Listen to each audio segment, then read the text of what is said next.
Thank you for joining me for another Quick Hits conversation. I'm Dr. Robyn. With me today, I have Brandon Mahoney. He's the co-founder of LaunchPoint Labs, a national venture firm where he is an expert in creating sales departments. He is known as Dr. Startup.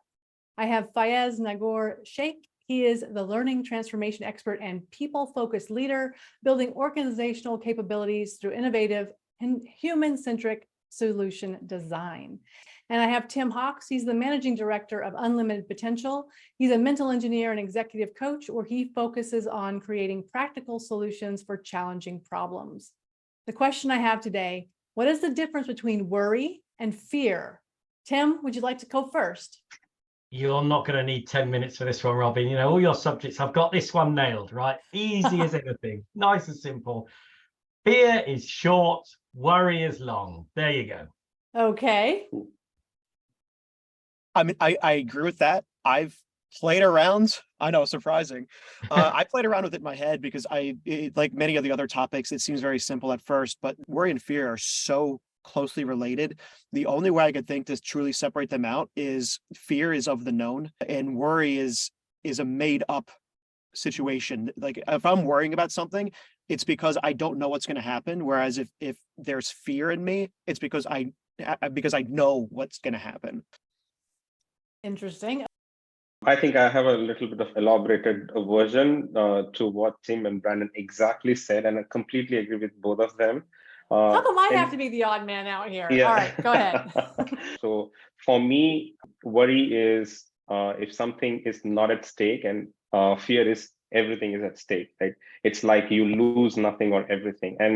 And to Tim's point, I think most of the time, more than 80% of the time, we start worrying with different if conditions, permutation combinations, and drains a lot of energy.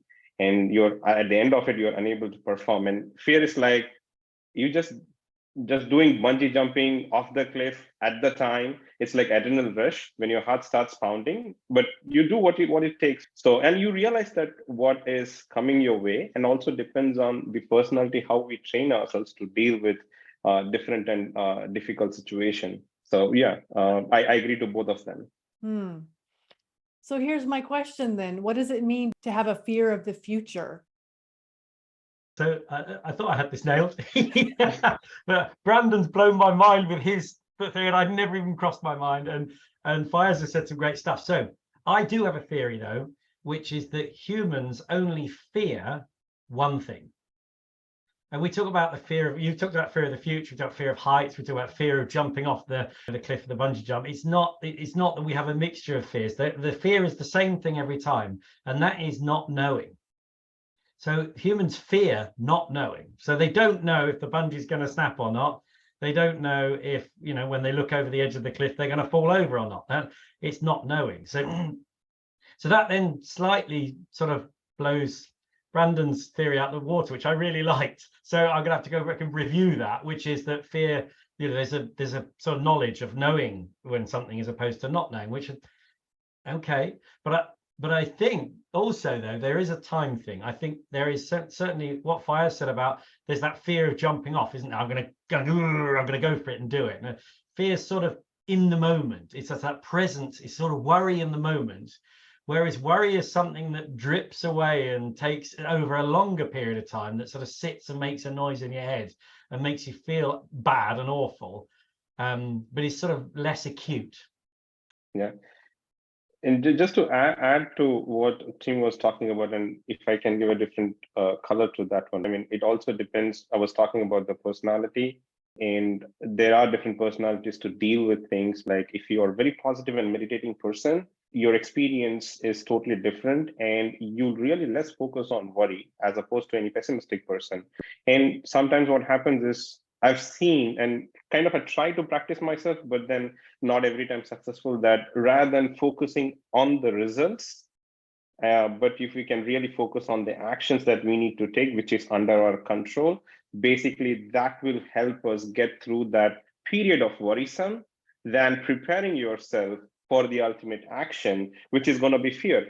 Fear is very important to me. I need to have a little bit of fear so that I prepare myself very well. But worry is very dangerous because you kind of mix up things. And if I start worrying, it is going to make me sad. It is going to make me nervous. I'm going to sit down. I'm not going to do anything. So I think there is a transition happening from being worrisome to going to fear part of it, but you need to practice yourself that how do you have the outlook.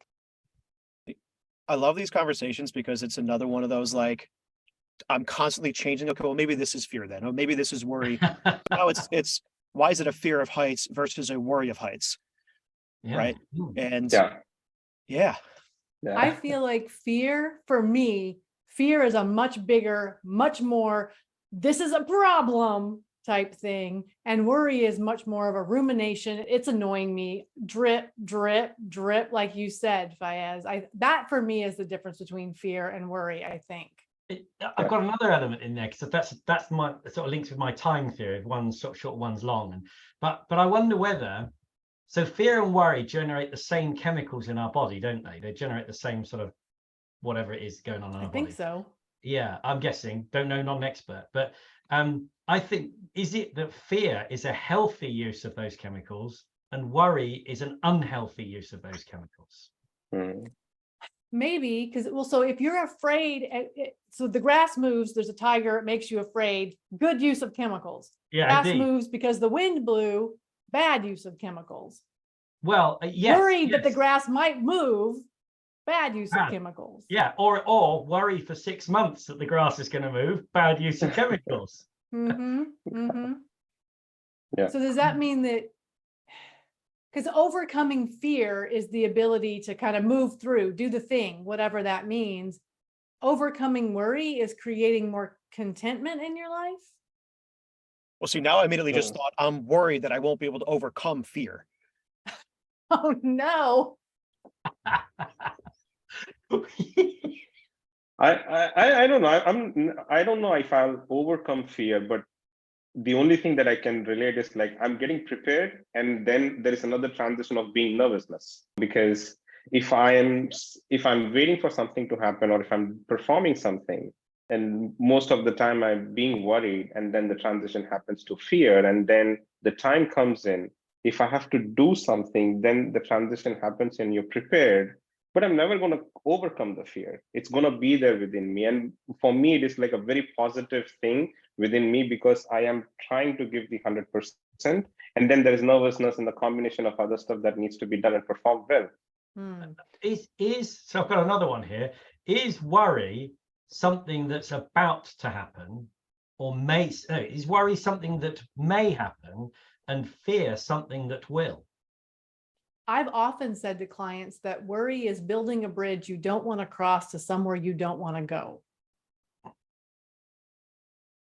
Right. Yeah, I think I can see that, because when you start worrying, it's like a lot of combinations: situation A, situation B, situation C, situation D, and then you kind of drip around with all the situations. Yeah. And we're also talking about future worry. You can also worry about the past. You can have fear that you did something badly in the past and people are going to judge you, and you can worry about something that you can't change. Yeah. So I mean, as Brendan said, this is a nightmare. I mean, these theories are growing in my head. So if there was a scale of worrisomeness, is it 1 to 5 worry and 5 to 10 fear? And we're actually just talking about the same thing here. It's just the level at which you're suffering it.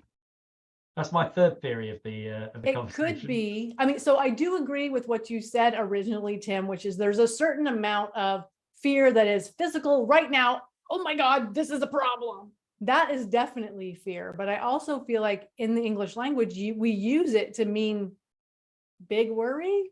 I don't know.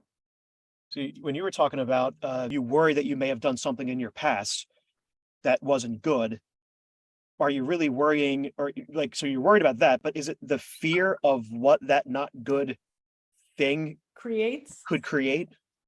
Maybe. But it's the fear of not knowing. That's, as I said before, people fear not knowing. So it's just, if you're fearful, you should ask yourself the question, what is it I don't know? And that will resolve it. Well, I don't know if it'll resolve it, but it'll give you something to worry about. Well, like, I worry about my family and my friends, but I don't fear about them. Unless they're in the war zone, then you might fear for them. Yeah. Well, I fear that is our 10 minutes, so I will have to cut us off there. Thank you so much for having this conversation with me, and I look forward to speaking to each of you again really soon.